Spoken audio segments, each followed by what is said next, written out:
नमस्कार मित्रांनो, आज आपण चाललो आहोत अक्कलकोट स्वामी समर्थ मंदिर येथे श्री स्वामी समर्थांच्या पवित्र दर्शनासाठी। ही यात्रा केवळ प्रवास नाही तर एक आध्यात्मिक अनुभव आहे। प्रवास करताना मनात एक वेगळीच शांतता जाणवते, जणू स्वामींचा आशीर्वाद आपल्याला प्रत्येक पावलाला आधीच मिळत आहे। स्वामी समर्थ म्हणायचे, भिवू नकोस, मी तुझ्या पाठीशी आहे। हे शब्द प्रत्येक भक्ताला धैर्य, धीर देतात। मंदिरात आल्यावर वातावरणात एक वेगळीच ऊर्जा जाणवते, मन आपोआप शांत होते। दर्शन घेताना असं वाटतं की आपल्या सगळ्या चिंता स्वामींकडे आपण पोहोचवलेल्या आहेत, सगळी दुःख त्यांच्या पावली आपण समर्पित केलेली आहेत। श्री स्वामी समर्थ हे दत्तावतार मानले जातात आणि त्यांनी अनेक ठिकाणी भ्रमण करून लोकांना मार्गदर्शन केले।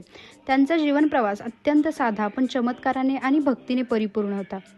ते शेवटी अक्कलकोट येथे स्थायिक झाले आणि तेथून भक्तांना आशीर्वाद देत राहिले। भिवू नकोस, मी तुझ्या पाठीशी आहे, हा त्यांचा संदेश आजही लाखो भक्तांना धैर्य देतो। त्यांच्या जीवनातून श्रद्धा, संयम आणि गुरुसेवेचं महत्त्व आपल्याला शिकायला मिळते।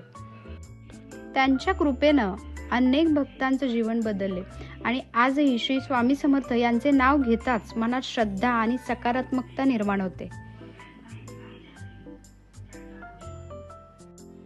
आज अक्कलकोट येथून परत जाताना मनात एक वेगळी शांतता, समाधान आहे। स्वामी समर्थ यांच्या दर्शनानं मनाला खूप मोठा आधार मिळाला। हा प्रवास फक्त दर्शनाचा नव्हता तर मनाला नव्यानं उभं करण्याचा अनुभव होता। पुन्हा लवकरच इथे येण्याची इच्छा मनात घेऊन आनंदाने परतीचा प्रवास सुरू करतोय। श्री स्वामी समर्थ।